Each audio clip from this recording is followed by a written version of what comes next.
Hi, I'm Maureen Rogers from Laurel Mill Playhouse, and this is Curtain Call. Up today, we have actors, actresses, and some of the crew from our upcoming production, Calendar Girls. So we're happy to have them here today, and I would like you all to introduce yourselves. Hi Maureen, I'm Nina Harris, and I'm playing Annie Clark in Calendar Girls at Laurel Mill Playhouse. I'm Cathy Holmes, and I'm playing Celia. Great, welcome. Nina, why don't you start by telling us a little bit about the play? Calendar Girls was kind of the brainchild of a woman named Tricia Stewart, who's from Yorkshire, England, and she befriended a woman named Angela Baker. And Angela was in a group called the Women's Institute, or WI. It was a women's group that got together and did knitting and painting and jam making. And they became great friends, and their husbands became great friends. And Angela's husband, John, he was diagnosed with leukemia back in, it was 1998. And sadly, he passed. And after his passing, the two gals who are the main characters of this play, Annie and Chris, they thought they'd really like to raise money for the hospital that took care of him. So they came up with an idea to do a calendar with their girlfriends, but a different kind of calendar. Usually they'd have a calendar with women knitting and making jam and gardening, playing the piano. Well, they decided to do this, but to do it in the nude, but in a very tasteful way. And they had no idea the response that they were going to get doing this calendar. And it turned out to be a phenomenal response. People's outpouring of love and generosity came because it was doing good to raise money for cancer research. And so that's what the play is about. And it's funny, it's heartwarming.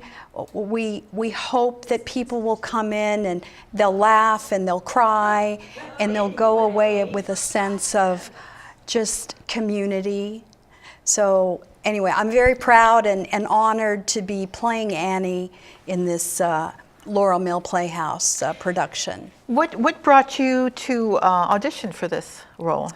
Well, I love community theater. I've been doing community theater in the Maryland area for about 30 years. We had a community theater group at NASA Goddard Space Flight Center where I worked my entire career. So I did a lot of musicals and comedies and dramas. And since I retired, I've been doing community theater in Bowie. So we've done comedies and dramas there. So that's what brought me out to Laurel. I used to live in Laurel, so I'm excited to be doing a show at Laurel for the first time. Oh, that's great. Now, as Annie, you have a wide range of emotions. How do you do that? Because I've seen you're just very desperately sad, and because the play has humorous moments, happy too. Yeah. Well, you know, I've found over the years that I draw from personal experience. If I need to do a scene where I'm sad or maybe even coming to tears, I think of something in my life that was sad. It might be the passing of a family pet. It might be the loss of a loved one. It might be just thinking about you know, well, my son that's not doing well, he's gotten a bad grade on his test, and you kind of just go inside and pull from your own experience and then bring that to the role. The same with the comedy. I mean, I find it's easiest to draw from your own life experience. That's great, and you do a great job too. Oh, thank you. And Cathy, you are a wonderful actress too. Thank You've you. done a few things at Laurel Mill Playhouse, right? I Musicals. have, and- yeah. I was in Man of La Mancha as Fermina, and we did a murder mystery. You and I did a murder Oh, yeah, mystery right. together, playing Caroline Carter, and I've done a one act with them as well. That's great. That Mystery Dinner went on tour too. Yes, because yes, you it were did. with us, right? Yeah. Yep, yes. Up in the Poconos. Yep. So you were Celia, the trophy wife. Do you feel like you're like Celia, or is that character completely different for you? I identify with Celia a lot. We have a lot of similarities. It's funny because, you know, sometimes with the cast we laugh that I'm typecast. I'm the one that kind of rallies the troops together and gets everybody together.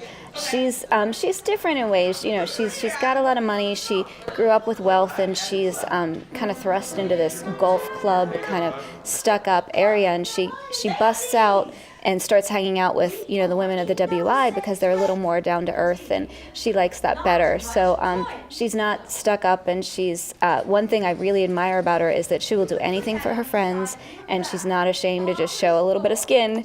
You know, she's very confident in herself. So there's things I feel that are similar, and then there's part of Celia I strive to be more like. For both of you, this is a question. What is the hardest part of doing your roles in Calendar Girl? I'll start with you, Nina. Yeah. Well, I think the hardest part for me is that I haven't done a role where I really kind of had to bare my soul as much as I have with this character and show as much skin in a very Tasteful way. tasteful way. Thank you. But I was a little nervous about that. But as Cathy was saying, the camaraderie of this group, the women have really bonded, and so we encourage each other and we support each other, and I think that's the thing that's helped me get through it. But that was, I was a little bit unnerving. Yeah, yeah. And I think that's true about the cast bonding so well. It's just a really great group of people. It is. How about you, Cathy? I would say the challenge is it's very much an ensemble piece. I mean, you know, Annie and Chris play the lead, but then there's 4 girls behind them that are pretty much in every scene, almost every scene. So it's just line after line after line, and learning all those lines and bouncing off of each other. When you act, you're usually used to dialogue between 2 people, and there's 6 of us all just jumping in. So there's a little bit of a challenge to figure out when your time is and how to time it, and getting used to everybody else's rhythm.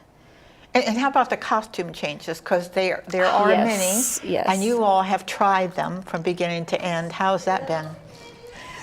That's a challenge. Yes, we sometimes maybe only have literally 30 seconds to change from one costume to another, but you have to change because the seasons are changing. I think there's a period of about 2 years that the story takes place, and so even if it's just taking a jacket off or you know, slipping something else on, very little time to change, and so that gets, if you want to make sure and get back out on stage and make sure the flow of the play is going well. So that's been challenging. Yeah, and I personally have 11 costume changes. I Oh, my think you might heavens. even have more. So I counted those out, and I'm a little intimidated by it. But you But know, you practiced at home, you said. yeah, Getting in we'll and work out. through it. We'll figure it out. We have to. We don't have a choice. Play that music between Right. the scenes. Right.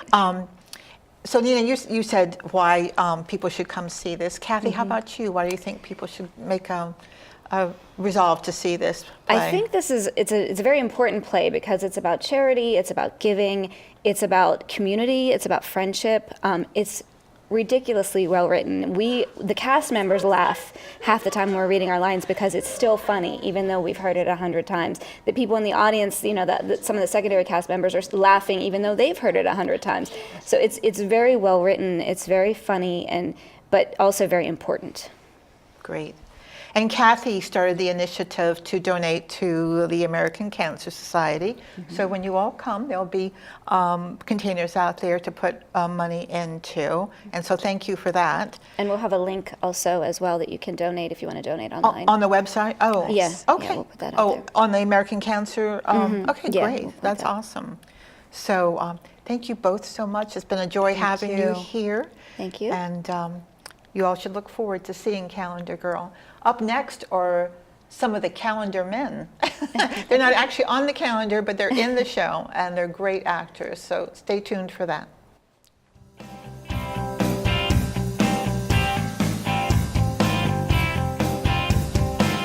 For history, entertainment, great shopping and dining, Laurel's historic downtown Main Street is where you'll find it. The iconic Laurel Railroad Station is an important part of the community that preserves Laurel history. Catch a glimpse of both the historic train stop on the East End and the mill houses on the West End during the Laurel Walking Tour. And be sure to stop at the Laurel Museum, which is open for tours. Every May, large crowds fill downtown Laurel for the popular Main Street Festival. Great food, music, and even greater company are what guests come back to year after year. However, Main Street is something to be enjoyed every day of the year. With numerous boutiques and gift shops, that won't be hard to do. Stroll down Laurel's historic Main Street and discover the heart of the community. Welcome back to this segment of Calendar Girls, and we have two actors with us today that are actually in Calendar Girls. And welcome. Why don't you all introduce yourself and tell us what character you play, and tell us a little bit about the character. Lenny? Oh. I'm Lenny Dinerman. I play Rod Harper in the show, and I'm excited about doing it. Great. And you were married to Chris. Chris, okay. Yeah, I'll be Chris's husband, who's played by Sam David. Right. I'm a florist. We have a flower business, and it's seen better days, I think, in terms of sales or having some problems. So that's a little subplot going on, but yeah. It's a great role, isn't it? It's kind of fun. I like it. Yeah. I like it. Yeah. But so that subplot sort of conflicts with what Chris wants to do with the calendar, and it's. Yeah, there's been some close calls in that, right? Yeah. And Bill, tell us your full name and tell us about your character. Yes, I'm Bill Brecky. I play John Clark. And John Clark is friends with everyone. He's a very friendly guy. And he gradually, throughout the first act, gets sicker and sicker with leukemia. And he's one of the inspirations for the calendar. They're trying to raise money to replace a couch that's referred to as a man-eating couch at the hospital, where people had been sitting and waiting while visiting him. So you were married to Annie, and Annie and Chris are the two leads in this show. So we have the two husbands of the leads here. Lenny, you've been doing a lot of acting at Laurel Mill Playhouse. I remember several years ago, you were out helping us hand out candy at Trick or Treat on Main Street, and you maybe waited a year or so, and then you came back and never stopped. Yeah, sorry about that. Yeah, I got addicted to it or something. I really enjoy it, Maureen, and there's some just great actors, great craftspeople. It's been a real joy. It's been nice. So most recently you were in Oliver, right? Oliver. The first one was You Can't Take It With You. Right. And then you were bare-chested for that, actually, as I remember. Yeah, I actually. And then there was the 5 Courses of Funny Fare that yeah, Rick that's did. right. Oh gosh, One Flew Over the Cuckoo's Nest. It was. So you've been really busy, and after this, you're going to be in what musical? The Jekyll and Hyde, Right. Jekyll and Hyde show. Yeah, I'll play. So it's great to have you. Thank you. And Bill, this is your first time at Laurel Mill Playhouse? This is my first time at Laurel Mill Playhouse. Right. I've done most of my acting at Greenbelt Arts Center, which is really not that far away from there. Oh, you know, that is pretty close. And I've done a couple of things at Bowie recently. Great. What did you do at Greenbelt Arts Center? Well, I did. Let's see. How I Learned to Drive, I guess, was the most memorable. We did that at Laurel Mill Playhouse. Who did you play? I played Uncle Peck. Ah, okay. That's a hard role. Well, it's a difficult role, Yeah. and it's a very interesting dramatic role, though. Yeah. And most recently, you were at the Quotidian Theater? Well, the second to last one, I was at Quotidian Theater. I had a very small part in a Horton Foote show, but the last thing I did was a Frankenstein at Bowie. Oh, and I right. played the blind man. Oh, right. And I died in the first act. Oh. Brian Douglas directed Yes, that, yes. right? Yeah. Yeah, that was a lot of fun. It got a lot of. I think it's been nominated, right? Well, it was nominated for. We tied for the Ruby Griffith Award. We tied for second place for overall production, and we were nominated for some of the production Yeah, things. that's great. But that was a lot of fun. Yeah, I bet. And a shout out to Quotidian for lending us the wheelchair. So thank you for that. Yes. So you're in a cast that's mostly dominated by women, you know, and we've become giggly and everything else. But you guys are so good at supporting, and your supporting roles. We so appreciate that. What's the part you like best working with a heavy women cast? They're pretty faces. I like women. Yeah, it's nice.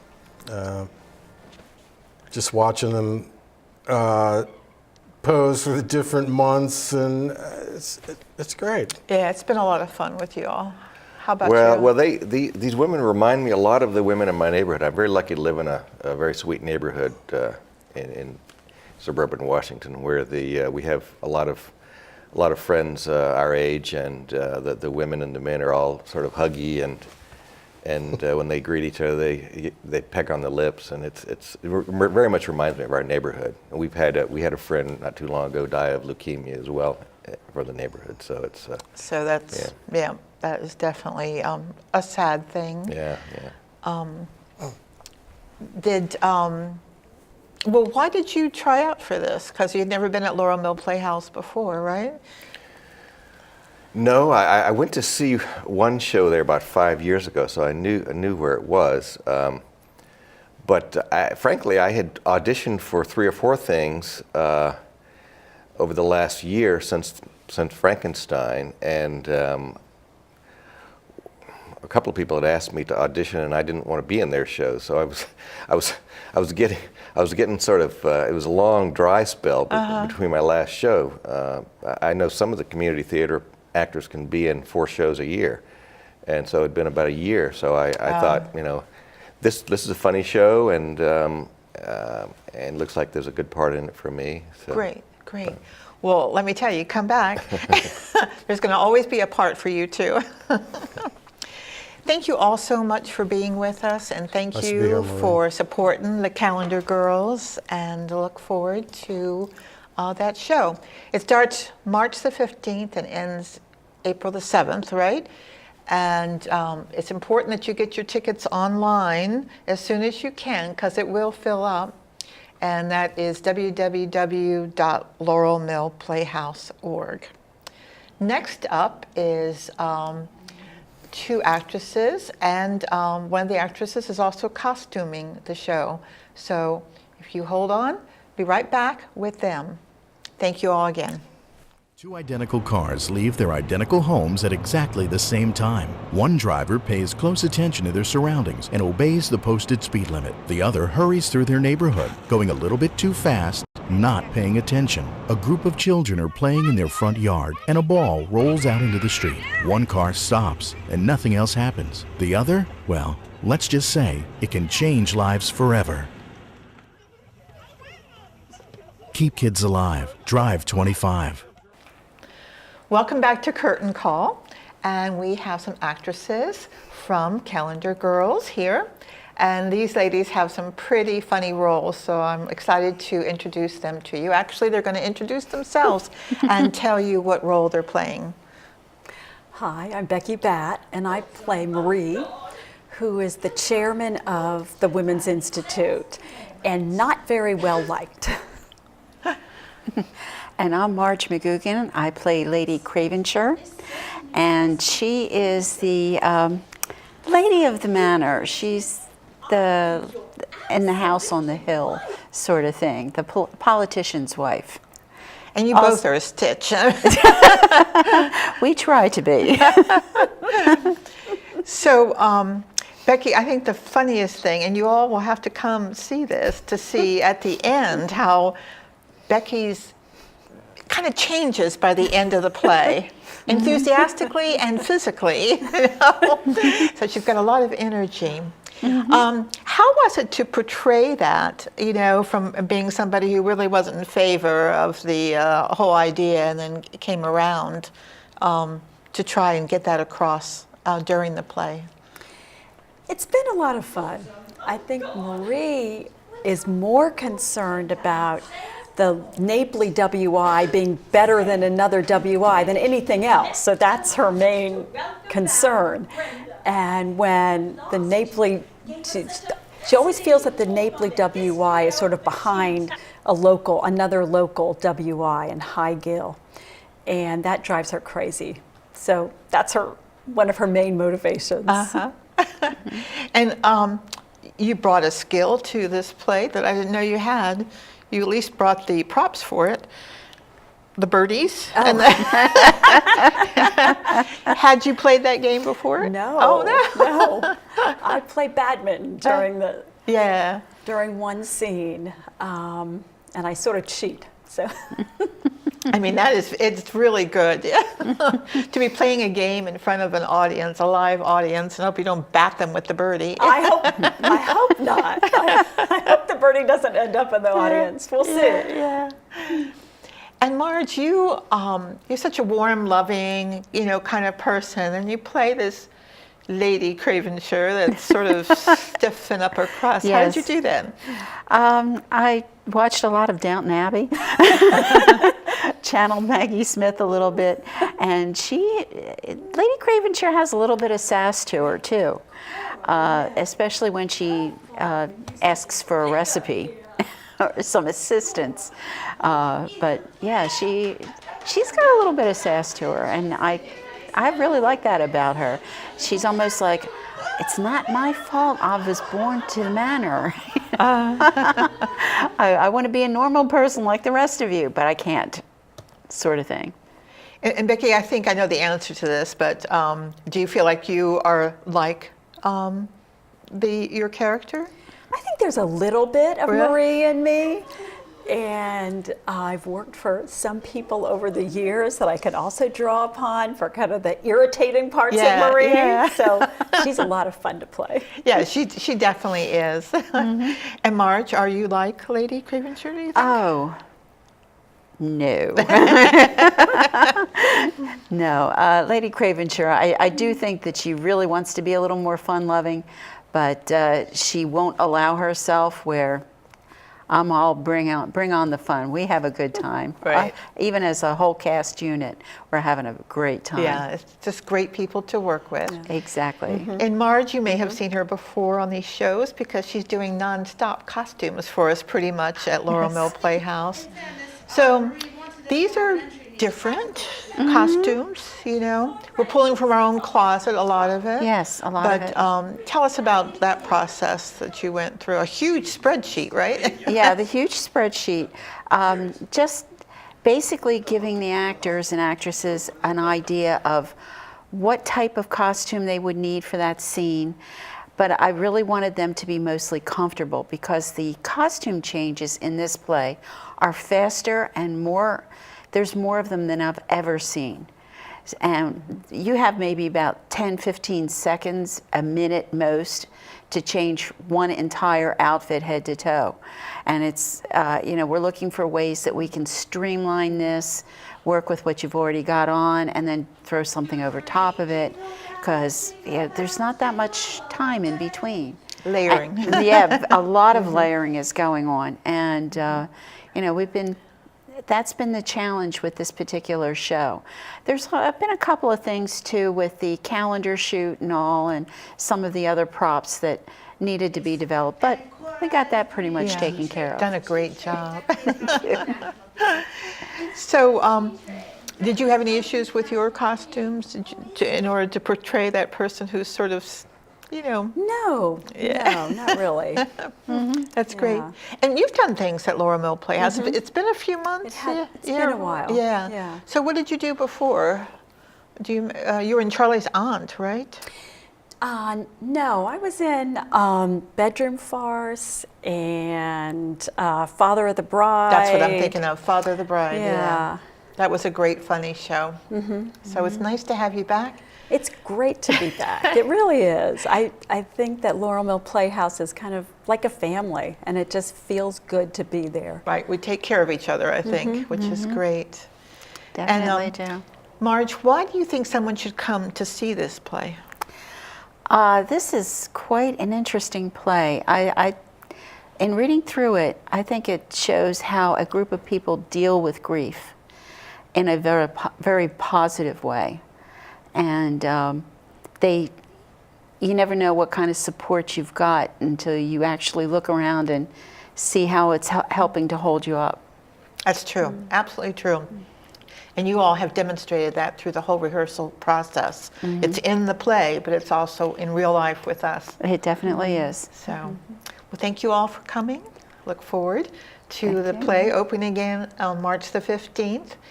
And we hope to see you then. Again, go to laurelmillplayhouse.org, purchase your tickets, and be sure and come see this show.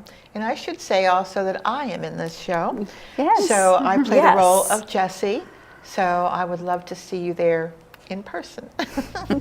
Thanks again. We'll see you the next time.